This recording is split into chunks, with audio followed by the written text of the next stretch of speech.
নমস্কার।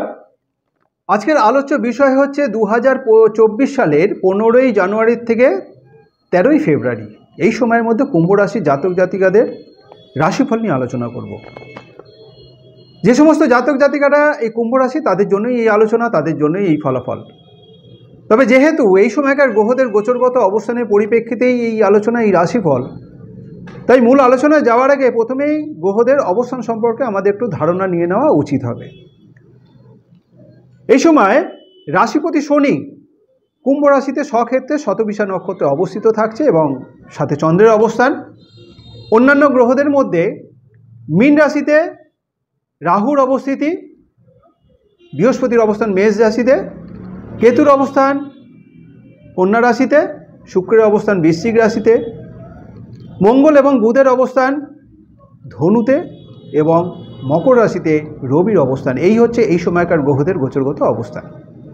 এবারে আসবে মূল আলোচনায়, অর্থাৎ 15ই জানুয়ারি থেকে 13ই ফেব্রুয়ারি এই সময়ের মধ্যে এই কুম্ভ রাশি জাতক জাতিকাদের কোন কোন দিক শুভ, কোন কোন দিক অশুভ। প্রথমে আসবো শরীর স্বাস্থ্যের বিষয় নিয়ে। এই কুম্ভ রাশি জাতক জাতিকাদের বিশেষত এই সময় শরীর স্বাস্থ্যের দিকটা বিশেষত সুপত্রী একটা বার্তা থাকছে। কোনো রকম শারীরিক সেরকম কষ্টভোগের সম্ভাবনা না থাকারই সম্ভাবনা থাকবে।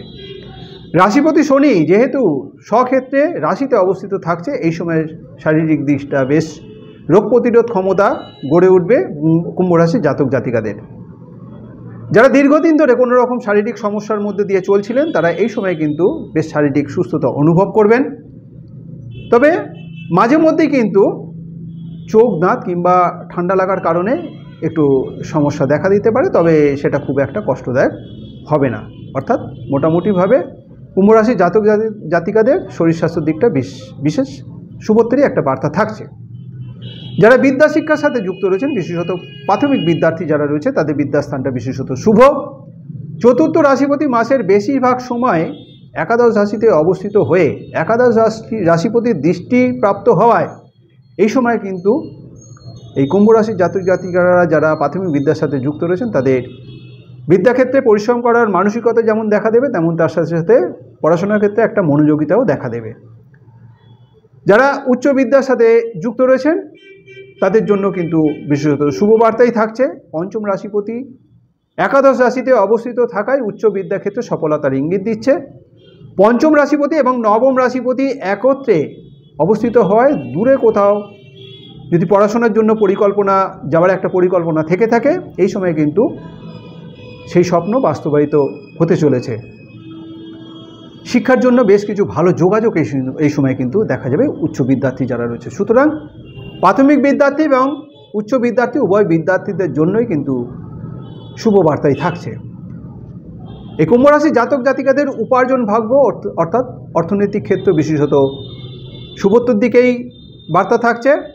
ধনরাশিপতি এবং আয় রাশিপতি বৃহস্পতি আয় রাশিতে দৃষ্ট হওয়ায় এবং ভাগ্য রাশিপতি শুক্র, তার সাথে সাথে কর্মরাশিপতি মঙ্গল একত্রে আয় রাশিতে অবস্থিত হওয়ার কারণে এই গ্রহগত দৃষ্টি এবং অবস্থানের পরিপ্রেক্ষিতে কুম্ভ রাশির জাতক জাতিকাদের উপার্জনের ক্ষেত্রে একটা ধারাবাহিকতা বজায় থাকবে। তবে যেহেতু ধনস্থানে রাহুর অবস্থান এবং মঙ্গলের একটা দৃষ্টি থাকার কারণে মাসের তৃতীয় সপ্তাহ পর্যন্ত এই কুম্ভ রাশির জাতক জাতিকাদের সঞ্চয়ের দিকটা বিশেষভাবে নজর রেখে চলতে হবে। একটা ব্যয়ের আধিক্য দেখা দেবে এবং ব্যয়ের আধিক্যের কারণে এই সময় কিন্তু সঞ্চয়ের ক্ষেত্রে একটা ব্যাঘাত ঘটার সম্ভাবনা থাকছে। তৃতীয় সপ্তাহের পর থেকে অর্থাৎ চতুর্থ সপ্তাহ ধীরে ধীরে কিন্তু সঞ্চয়ের দিকটা বিশেষ শুভত্রী একটা বার্তা বয়ে আনবে। কুম্ভ রাশির জাতক জাতিকারা যারা কর্মক্ষেত্রে যুক্ত রয়েছেন, অর্থাৎ যারা চাকরিজীবী, তাদের জন্য শুভ বার্তাই থাকছে। কর্মরাশিপতি এবং ভাগ্য রাশিপতি একত্রে আয় রাশিতে অবস্থিত হয়ে আয় রাশিপতি দ্বারা দৃষ্ট হওয়ার কারণে এখানে কর্মক্ষেত্রে তৃতীয় সপ্তাহ পর্যন্ত চাকরিজীবীদের জন্য বিশেষত শুভ বার্তাই থাকছে। নিজ বুদ্ধি এবং পরিশ্রমের মাধ্যম দিয়ে উচ্চ কর্তৃপক্ষের সুনজরে আসবে, যা আগামী দিন কর্মক্ষেত্রকে কর্মজীবনকে আরও উন্নত করবে। পদোন্নতি, দায়িত্ব বৃদ্ধি এবং তার সাথে সাথে আর্থিক উন্নতির একটা লক্ষণ এখানে থাকছে। তবে চতুর্থ সপ্তাহে বিশেষ সতর্ক থাকতে হচ্ছে যারা চাকরির সাথে যুক্ত রয়েছেন। কাজকর্মে যাতে কোনো রকম ভুল ত্রুটি না হয় সেদিকে সতর্ক থাকতে হচ্ছে। ভুল ত্রুটি হওয়ার একটা সম্ভাবনা থাকবে। কাজকর্ম ক্ষেত্রে নিজেকে সংযত রাখতে হচ্ছে এবং সতর্ক রেখে কাজকর্ম করবেন। যোগ্যতাপূর্ণ যে সমস্ত বেকার যুবক যুবতী রয়েছে মাসের 3য় সপ্তাহ পর্যন্ত তাদের জন্য কিন্তু বিশেষ সুপুত্রী একটা বার্তা বয়ে আসবে। যারা দীর্ঘদিন ধরে চাকরির জন্য চেষ্টা করছেন, এই মাসের প্রথম সপ্তাহ থেকে 3য় সপ্তাহের মধ্যে তাদের একটা ভালো কর্মলাভের সম্ভাবনা থাকছে।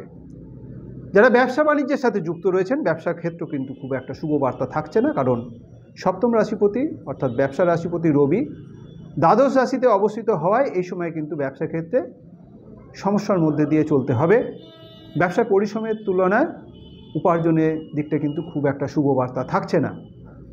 একটা প্রতিকূল পরিস্থিতির মধ্যে দিয়ে কিন্তু এই সময় চলতে হবে।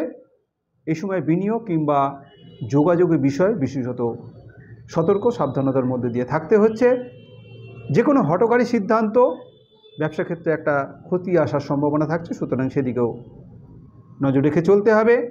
যারা অংশীদারি ব্যবসার সাথে যুক্ত রয়েছেন তারা পার্টনারের সাথে সুসম্পর্ক বজায় রেখে চলবেন। পার্টনারের সাথে এই সময় কিন্তু সম্পর্ক অবনতি হওয়ার একটা সম্ভাবনা থাকছে। যারা দাম্পত্য জীবনযাপনের সাথে যুক্ত রয়েছেন দাম্পত্য জীবনযাপনের ক্ষেত্রে একটা শান্তির অভাব থাকবে। স্বামী স্ত্রীর নিজের মতকে প্রতিষ্ঠা করার জন্য এই সময়ে দাম্পত্য শান্তিতে একটা ব্যাঘাত ঘটার সম্ভাবনা থাকবে। উভয়ের মধ্যে মানসিক দূরত্ব এই সময় একটা বৃদ্ধি পাবে। মাসের 2য় ভাগে সন্তানের কারণে একটা উদ্বিগ্নতা দেখা দেবে, যা পারিবারিক অশান্তির কারণ হতে পারে। বাবা মার শরীর স্বাস্থ্য দিকটা বিশেষত একটু নজর রেখে চলতে হবে। এই সময় কিন্তু মাঝে মধ্যে বাবা মায়ের শরীর স্বাস্থ্যর দিকটা একটু খারাপ হওয়ার সম্ভাবনা থাকছে। যারা সম্পর্কের সাথে যুক্ত রয়েছেন প্রেমিক প্রেমিকা তাদের জন্য কিন্তু এই সময়টা খুব একটা শুভ বার্তা থাকছে না। এই সময় নিজেদের মধ্যে একটা মতবিরোধ মনোমালিন্য হওয়ার সম্ভাবনা, তার সাথে সাথে এই সময় বিচ্ছেদ হওয়ারও একটা লক্ষণ কিন্তু থাকছে। বিশেষভাবে সতর্কভাবে থাকতে হচ্ছে। যারা অবিবাহিত দীর্ঘদিন ধরে বিবাহের জন্য চেষ্টা করছেন তাদের বিবাহের যোগাযোগের জন্য এই সময়টি কিন্তু খুব একটা শুভ বার্তা থাকছে না। বিবাহের যোগাযোগের ক্ষেত্রে একটা বাধা আনবে। যারা অন্যান্য পেশার সাথে যুক্ত রয়েছেন তাদের এই সময় সুযোগ সুবিধা বৃদ্ধি পাবে। 3য় সপ্তাহ পর্যন্ত আর্থিক ক্ষেত্র ঠিকঠাক থাকলেও 4র্থ সপ্তাহ বিশেষভাবে অর্থনৈতিক জায়গাটা একটু সতর্ক থাকতে হচ্ছে। এই সময় ব্যয় বৃদ্ধি পাবে। শিল্পী কলাকুশলীদের এই সময় যোগাযোগ বৃদ্ধির সাথে সাথে অর্থনৈতিক ক্ষেত্রটা বেশ উন্নত লক্ষ্য করা যায়। কুম্ভ রাশির জাতক জাতিকারা যারা ধনিষ্ঠা নক্ষত্রে জন্মগ্রহণ করেছেন তাদের জন্য জানুয়ারি মাসের 16 তারিখ, 23 তারিখ, 29 তারিখ এবং ফেব্রুয়ারি মাসের 2 তারিখ, 5 তারিখ, 13 তারিখ শুভ।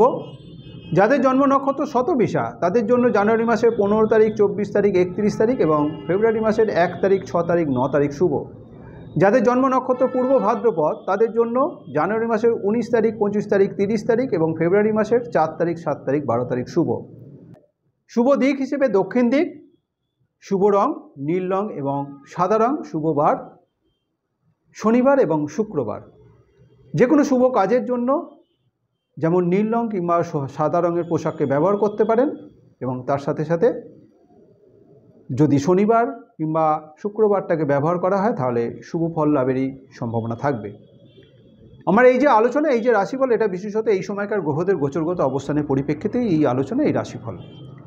কুম্ভ রাশির জাতক জাতিকাদের ব্যক্তিগত জন্মরাশি চক্রে গ্রহদের অবস্থান যদি শুভ অবস্থায় থাকে এবং বর্তমান গ্রহদের দশান্তর্দশার ফলাফল যদি শুভত্বর দিকে ইঙ্গিত দেয় তাহলে শুভ ফলের পরিমাণ যেমন বেশি হবে, তেমনই কুম্ভ রাশির জাতক জাতিকাদের ব্যক্তিগত জন্মরাশি চক্রে গ্রহদের অবস্থান যদি অশুভ অবস্থায় থাকে এবং বর্তমান গ্রহদের দশান্তর্দশার ফলাফল যদি অশুভত্বর দিকে ইঙ্গিত দেয় তাহলে শুভ ফলের পরিমাণ কম হবে। সুতরাং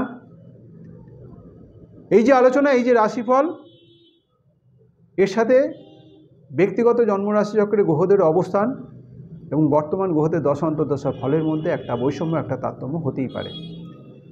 আমার এই আলোচনা, এই রাশিফল যদি আপনাদের কাছে গ্রহণযোগ্য মনে হয়, যদি ভালো লেগে থাকে অবশ্যই লাইক এবং শেয়ার আশা করব। যারা এখনও পর্যন্ত আমার এই চ্যানেলটিকে সাবস্ক্রাইব করেননি, আমার পরবর্তী ভিডিও, পরবর্তী আলোচনাগুলোর লিঙ্ক পেতে অবশ্যই চ্যানেলটিকে সাবস্ক্রাইব করে নেবেন। আজ এই পর্যন্তই। ভালো থাকবেন, সুস্থ থাকবেন। ধন্যবাদ।